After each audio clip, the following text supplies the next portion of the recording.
bahas setiap minggunya, dan kali ini kita akan membahas lebih jauh tentang satu topik, bagaimana mengelola manajemen dari kewirausahaan, yang mungkin salah satu dari Anda akan menjalankan nanti sebagai calon wirausaha masa depannya. Amin.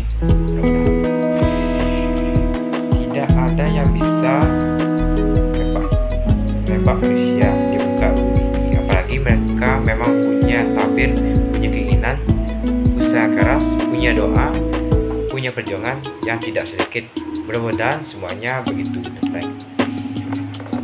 Kalau bicara soal micro, berarti kita akan bicara soal fungsinya. Minimal 4 planning, organizer, execution, controlling. Bagaimana planningnya, bagaimana menganisasinya, bagaimana acting konteksnya, equatingnya, dan bagaimana kontrol. Untuk kali ini kita dikembangkan untuk beberapa bagian. Salah satunya yang pertama adalah planning, berarti berkaitan dengan rencana-rencana. Adalah desain. Ketika saya analogikan rencana kegiatan baru satu bagian dari keseluruhan rencana. Yang rencana sudah dituangkan dan kita sudah mulai melakukan bagian per bagian dituangkan secara tertulis, mulai dari memikirkan, menimbang, memutuskan dan menentukan apa, bagaimana, seperti apa, dengan siapa, untuk apa, mencapai tujuan itu. Jadi kalau 3 semester tahun terus, apa yang harus dilakukan supaya 3 semester tengah tahun selesai? Berarti setiap mata kuliah harus lulus, semua lulus dengan minimal maksimal. Cara kerja orang yang lulus dengan nilai maksimal 26, yang biasa bermain penopon. Oke, sekarang dikurangi, biasanya tidak belajar, sekarang belajar, biasanya nggak pernah baca, sekarang membaca. Ada paradigma, ada kebiasaan, ada kebutuhan yang berubah-ubah. Nah, itu desain. Kita bisa sedemikian rupa kita tuangkan, mulai berpikir untuk menimbang, mulai memutuskan dan menentukan apa, seperti apa, bagaimana, dengan siapa, dan tujuannya. Jadi kalau ingin membangun suatu bidang kewirausahaan, ingin membangun suatu bisnis, Anda harus perlu menetapkan tujuan, perlu mencari alternatif. Satu, alternatif, kedua, gratis, ketiga, kemudian mencari alternatif tersebut, menilai setiap alternatif, memilih alternatif terbaik dengan segala riset persoalan, dengan segala alasan dan kemungkinan, dan tanpa segala kekuatan yang mungkin bisa adalah bukan keterkaitan dengan alternatif tersebut. Setelah itu, operasionalisasi dan job description yang sudah masuk dalam wilayah selain. Nah, pertanyaannya sekarang adalah, apakah Anda punya perencanaan dalam hidup, dan siapa saja yang nanti pada manifestasi terakhir yang akan bertanya perencanaan konteks kewirausahaan yang akan Anda lakukan dalam jangka pendek atau jangka panjang. Jangankan untuk itu, saya akan bertanya dulu untuk hidup Anda. Anda punya planning? Tidak. Kalau punya keinginan, pasti punya cita-cita. Ya, punya tujuan, yaitu tertulis mulai sekarang memikirkan Anda. Sudah mulai memutuskan untuk sekaligus menentukan apa, bagaimana, seperti apa, dan perilaku dan strategi Anda lakukan terhadap urusan itu. Yang framing itu yang tidak dilakukan oleh banyak anak muda sekarang, hanya menyediakan isi kepala dengan segala cita-cita, harapan, keinginan, bukan rencana. Setiap manusia punya keinginan, tapi tidak semua manusia memiliki rencana. Tapi yang berhasil adalah manusia yang memiliki rencana dalam hidupnya. Maka tuangkanlah segala apa-apa yang dituangkan itu bisa dilakukan, bisa diukur sampai di mana keberhasilannya. Yang kedua adalah manajemen, mengelola usaha. Karena yang pertama tadi itu adalah planning, kebiasaan desainnya adalah.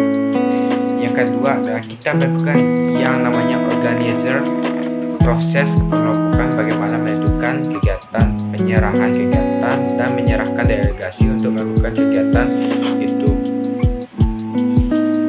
Pengelompokan yang jelas usaha ini, bagian ini dilakukan oleh siapa-siapa in the right man of the right place. Hal yang perlu diperhatikan dalam delegasi adalah kaitannya, berarti Anda kondisi bagaimana pada akhir Anda bisa mendelegasikan dalam proses manajemen pengelolaan usaha. Dalam kaitannya dengan organizer berarti meletakkan sesuatu yang pada tempatnya.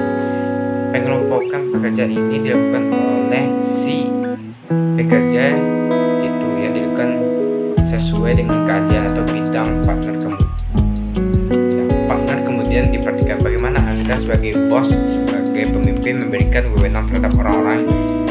Bila Anda memperhatikan kompetensi yang perlu diperhatikan dalam delegasi wewenang itu adalah pemberian kebebasan untuk berekspresi. Artinya siapapun yang berada di sekitar Anda harus diberikan kebebasan untuk mengekspresikan diri, karena yang namanya wirausaha bisnismen atau wirausaha itu tidak terjerat dengan aturan-aturan yang mengikat mereka. Bebas berkarya, tapi dengan aturan-aturan yang kita tetapkan bersama dengan fleksibel, sehingga kamu muncul inovasi dan tidak bisa dihambat oleh aturan-aturan yang mengikat. Maka pemberian dalam delegasi wewenang itu ada semacam kebebasan berekspresi. Itu enaknya. Ketika kita bekerja di bidang kewirausahaan, tidak seperti jadi PNS atau jadi anak buah orang di perusahaan atau dimanapun. Semua yang terikat dengan aturan banyak harus kau tidak begini kalau itu begini, jadi ada aturan dan itu dikendalikan dengan sangat amat jelas. Yang kedua adalah melakukan wewenang mengambil keputusan hatinya. Dalam memberikan wewenang untuk mengambil keputusan, mereka diberikan hak kalau memang sudah didelegasikan.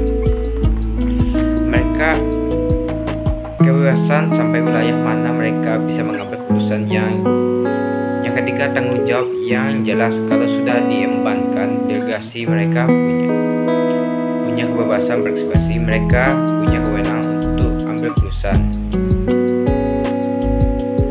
Karena itu adalah keputusan saudara, maka yang bertanggung jawab itu biarkan mereka berkreasi sedemikian rupa.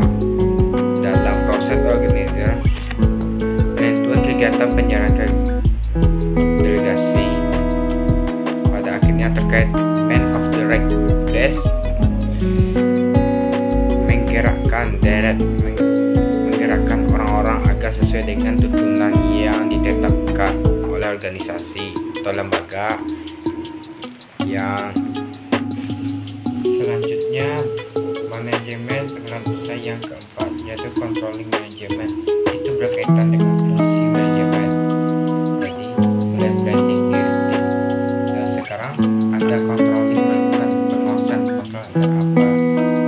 Agar operasi organisasi, agar usaha operasi berasa, agar operasi bisnis dan industri Anda yaitu sesuai dengan apa yang sudah direncanakan dari awal supaya tujuan tercapai.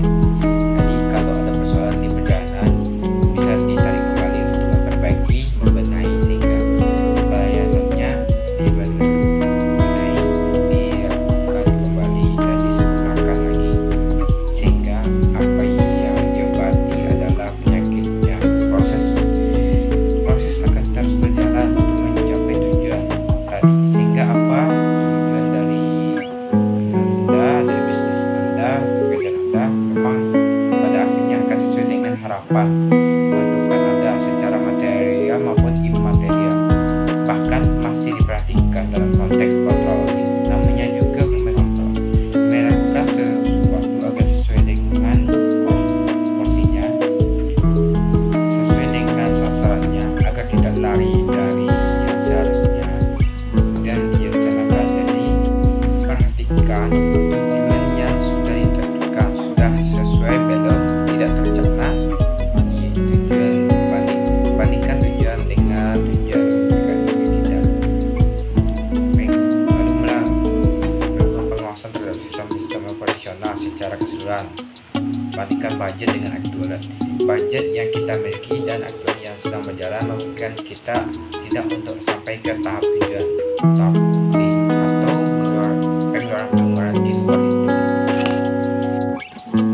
Barangkali demikian untuk manajemen usaha. Walaupun ini adalah usaha minimalis untuk memulai sesuatu